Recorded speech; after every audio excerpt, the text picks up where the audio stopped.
Many psychiatrists in clinical practice will encounter people who freely admit to having used cannabis all day, every day, beginning immediately on waking. Some initial reports have suggested that sinsemilla or skunk is more addictive than traditional forms of cannabis. And similar to the case with psychosis, the relative absence of CBD may be a factor. It's now beyond doubt that cannabis dependence exists as a phenomena, and there is little doubt that a cannabis withdrawal symptom exists, characterised by cravings, nervousness, insomnia, nightmares, irritability and abdominal pain.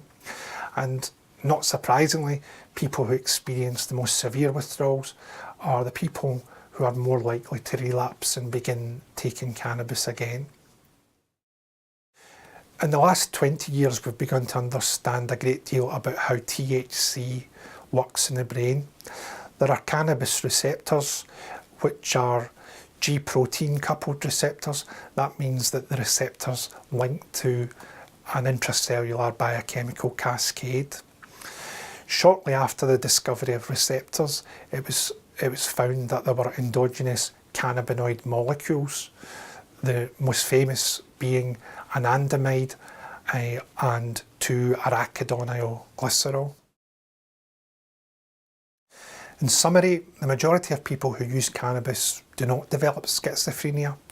However, there is little doubt that cannabis can elicit an acute psychosis, worsens the course of pre-existing schizophrenia, and is a risk factor for the development of schizophrenia.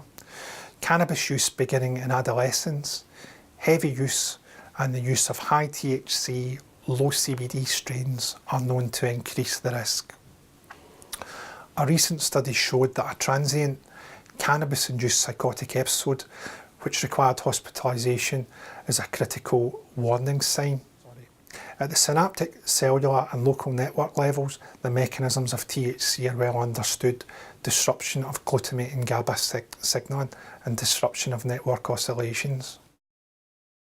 Effects on the network and effects on how the network learns are likely to explain why THC can push a nervous system towards psychosis.